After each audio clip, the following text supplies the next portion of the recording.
मेरा नाम रूबिया खातून है। मेरे भाई वो घर से निकाल दिए हैं और मेरी उम्र 31 साल है।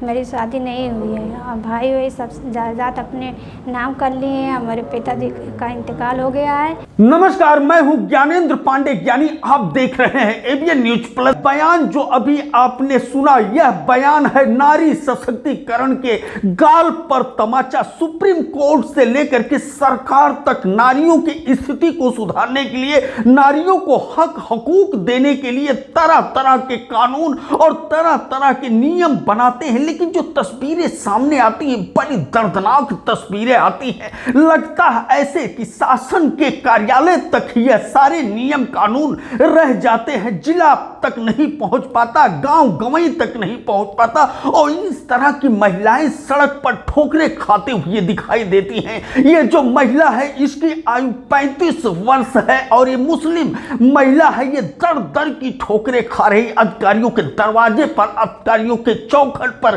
दस्तक देती है तो सड़क पर भीख मांग करके अपना जीवन यापन कर रही है। क्योंकि यह 35 वर्ष होने के बावजूद इसके भाइयों ने इसकी शादी नहीं किया और माता पिता के इंतकाल के बाद इसको घर से ठोकर मार करके निकाल दिया। अब यह महिला अपने जीवन यापन के लिए न्याय की फरियाद करते हुए फिर रही है। कभी अपने बहनों के घर जाती है तो कभी नात बात रिश्तेदारियों में जाती है, लेकिन कोई भी इसके जीवन की गारंटी नहीं लेता। तहसीलदार से लेकर के एसडीएम, डीएम और एसपी तक सब जगह फरियाद कर रही है, लेकिन न्याय नहीं मिल रहा है। जो मामला है ये तहसील जलालपुर क्षेत्र का मामला है, जो निकल करके सामने आया है कि गांव है वाजिदपुर और वाजिदपुर में ये इस महिला के पिता और माता दोनों मर गए हैं और मरने के बाद इसके चारों भाइयों ने पूरी प्रॉपर्टी को अपने नाम करवा लिया है, वरासत करवा लिया है, वरासत के अनुसार यह दर्ज करवा लिया है। और यह बेटी जिसका शादी नहीं हुआ, 35 वर्ष हो जाने के बावजूद भाइयों ने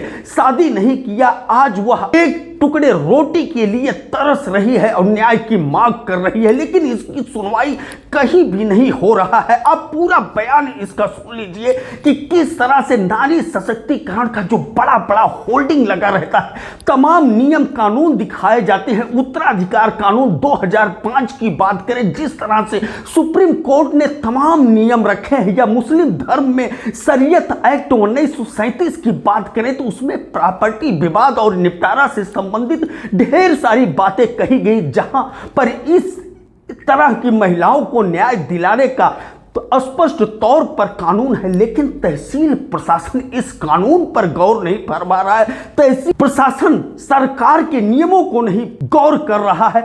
यह बड़े आश्चर्य का विषय। तो सुन लीजिए, सबसे पहले यह महिला जो है, जिसका नाम है रूबिया खातून, वह क्या कुछ कहती है। मेरा नाम रूबिया खातून है। मेरे भाई वो घर से निकाल दिए हैं और मेरी उम्र 31 साल है। मेरी शादी नहीं हुई है और भाई वही सब जायदाद अपने नाम कर लिए हैं। हमारे पिताजी का इंतकाल हो गया है और सब घर से बाहर निकाल दिए। हम अपनी बहन के घर रहते हैं। अब इधर उधर भटक रहे हैं।